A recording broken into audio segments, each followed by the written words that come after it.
ಶಾಂತ ರೀತಿಯಿಂದ ಕುಳಿತುಕೊಳ್ಳಬೇಕು. ಏಕೆಂದರೆ ಇವಾಗ ಮುಖ್ಯಮಂತ್ರಿಗಳು ಆಗಮಿಸಿದ ಕಾರಣ ನಮ್ಮ ಸಚಿವರು ಬೇಗನೆ ಹೋಗಬೇಕಾಗಿ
ಜೀವನದಲ್ಲಿ ಎಲ್ಲಕ್ಕಿಂತ ಪವಿತ್ರವಾದ ಕೆಲಸ ಅಂದರೆ ಗುರು ಸೇವೆ. ಗುರುವಿನ ಜೀವನ ಶೂನ್ಯ ಅನ್ನುವಂಥ ಮಾತು ಬಯಸುತ್ತಾ ಹೇಳ್ತಾರೆ. ಗುರುವಿನಿಗಿಂತಲೂ ಗುರುವಿನ ಜೀವನ ಶೂನ್ಯ. ಗುರು ಇಲ್ಲದೆ ಜೀವನದಲ್ಲಿ ಯಾರು ಏನೋ ಆಗಕ್ಕೆ ಸಾಧ್ಯ ಇಲ್ಲ ಅನ್ನುವಂಥ ಮಾತು ಒಬ್ಬ ಬಯಸುತ್ತಾ ಹೇಳ್ತಾ ಇದ್ದಾನೆ. ಇವತ್ತು ಕೋಲಿಗಪ್ಪಯ್ಯ ಜಟ್ಟಿ ಹೋರಾಟ ಸಮಿತಿಯ ಅಧ್ಯಕ್ಷರು, ಸದಾ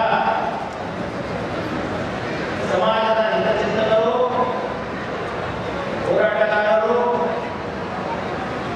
ಆಗಿರ್ತಕ್ಕಂಥ ಶ್ರೀ ಲಂಚಪ್ಪ ಜಮಾನವರು ಮತ್ತು ಅವರ ಸಂಘದ ಒಡನಾಟಗಳು ಇವತ್ತು ಎಂತ ಒಂದು ಪುಣ್ಯದ ಕೆಲಸ ಮಾಡ್ತಾ ಇದ್ದಾರೆ ಅಂದ್ರೆ ಗುರು ಸೇವೆ ಮಾಡೋದನ್ನ ತಾವು ಮಾಡದಲ್ಲಿ ಅದನ್ನ ಜಗತ್ತಿಗೆ ತೋರಿಸಿಕೊಡ್ತಾ ಇದ್ದಾರಲ್ಲ, ನಮ್ಮ ಪುಣ್ಯ ಕಾರ್ಯ ಈ ಕಾರ್ಯಕ್ಕೆ ಎಲ್ಲರೂ ನಿಂತಿರಬೇಕಾಗಿರ್ತಕ್ಕಂಥ. ಯಾಕಂದ್ರೆ ಪರೋಪಕಾರ ಸೇನೆ ಮತ್ತು ಇದು ಗುರು ಸೇವೆ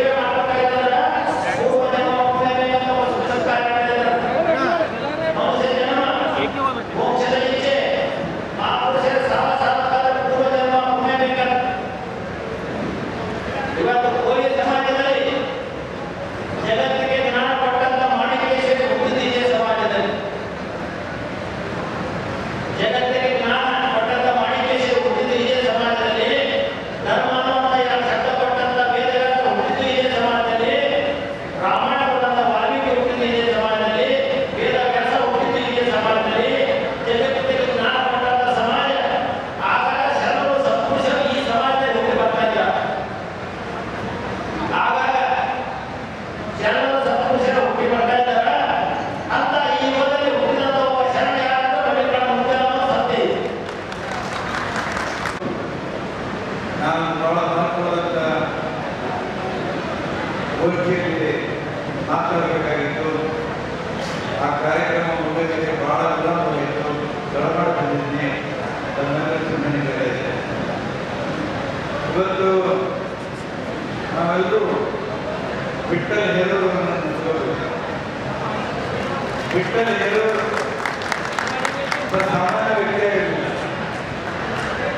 ಅವರು ಎಡಪಂಥಿ ಸಿದ್ಧಾಂತ ಹೊಂದಿದ್ರು, ಕ್ರಾಂತಿಕಾರಿ ವಿಚಾರಗಳಿದ್ರು, ಸಮಾಜದ ಬಗ್ಗೆ ಅಭಿವೃದ್ಧಿಗೆ ಅಭಿವೇಗ ಇತ್ತು ಮತ್ತು ಅನ್ಯಾಯ ವಿರುದ್ಧ ಹೋರಾಟ ಮಾಡ್ತಾರೆ. ಇವತ್ತು ವಿಠ್ಠಲ ಹೇರೂರು ಹೋದ್ಮೇಲೆ ನಮ್ಮ ಜಿಲ್ಲೆಯಲ್ಲಿ ಹೋರಾಟಗಾರರ ಸಂಖ್ಯೆ ಜಾಸ್ತಿ ಆಗಿದೆ. ಅಂತ ಒಂದು ಸಮಾಜದಲ್ಲಿ ಸಾರ್ವಜನಿಕರು ಗುರುಗಳ ಒಂದು ಜನ್ಮದಿನೋತ್ಸವ ಆಚರಣೆ ಮಾಡೋದಕ್ಕೆ ಬಂದಿದ್ರಿ. ಇವತ್ತು ಬಹಳ ಸಂತೋಷ. ಈ ಹಿಂದೆ ಈ ಸಮಾಜವನ್ನು ಬಹಳ ಕೀಳಾಗಿ ನೋಡ್ತಾ ಇದ್ರು, ಬಹಳ ಕೆಟ್ಟ ವೃತ್ತಿಯಿಂದ ನಡೆಸ್ಕೊತಾ ಇದ್ರು. ಆದರೆ ಪ್ರಜಾಪ್ರಭುತ್ವ ಬಂದ ಮೇಲೆ ಎಲ್ಲ ಸಮಾಜಗಳಲ್ಲಿ ಕೂಡ ಸ್ವಾಭಿಮಾನ ಬರ್ತಾ ಇದೆ, ಎಲ್ಲರಿಗೂ ಕೂಡ ಗೌರವ ಕೊಡ್ತಾ ಇದೆ. ಇವತ್ತು ನಿಮ್ಮ ಸಮಾಜದವರು ದೇವೇಂದ್ರಪ್ಪ ಕಳಪ್ಪನವರು ಮಂತ್ರಿಯಾಗಿದ್ದರು, ಕುಪ್ಪಣ್ಣ ಗಂಗಪ್ಪನವರು ಮತ್ತು ನನ್ನ ಗೆಳೆಯರಾದ ಬಾಬಾ ಚಂದ್ರವರು ಬಹಳ ಹುದ್ದೆಗಳಿಗೆ ಬಂದಿದ್ದಾರೆ. ನೀವೆಲ್ಲರೂ ಕೂಡ ಅವರ ಪ್ರೇರಣೆಯನ್ನು ಪಡೆದು ಶಿಕ್ಷಕರಾಗಿ ದೊಡ್ಡ ದೊಡ್ಡ ಹುದ್ದೆಗಳಿಗೆ ಹೋಗಬೇಕು, ರಾಜಕೀಯ ನಾಯಕತ್ವ ಹೊಂದಬೇಕು ಮತ್ತು ವಿಠ್ಠಲ ಹೇರೂರವರು ಹಾರಿಕೊಳ್ಳುವಂಥ ದಾರಿಯಲ್ಲಿ ನಾವೆಲ್ಲರೂ ಸೇರಿ ಅನ್ಯಾಯದಿಂದ ಹೋರಾಟವನ್ನು ಮಾಡಬೇಕು ಅಂತ ಈ ಸಂದರ್ಭದಲ್ಲಿ ಹೇಳ್ತಾ ನನಗೆ ಮುಖ್ಯಮಂತ್ರಿಗಳಿಗೆ ಸ್ವಾಗತ ಮಾಡಲಿಕ್ಕೆ ಹೋಗಬೇಕಾಗಿದೆ. ಮತ್ತೊಂದು ಕ್ಷಮೆ ಕೇಳಿದೆ. ಈ ಜನ್ಮದಿವಸದ ಗುರುಗಳಿಗೆ ಶುಭಾಶಯಗಳನ್ನು ಕೋರಿ ನನ್ನ ಮಾತನಾಡುತ್ತಾ ಇದ್ದೇನೆ. ನಮಸ್ಕಾರ.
ವೇದಿಕೆಯಲ್ಲಿ ಅವರು ಕೂಡ ಸಂಸ್ಥೆ ಕಾರ್ಯಕ್ರಮ ಭಾಗವಹಿಸಿ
ಜಿಲ್ಲಾಧ್ಯಕ್ಷ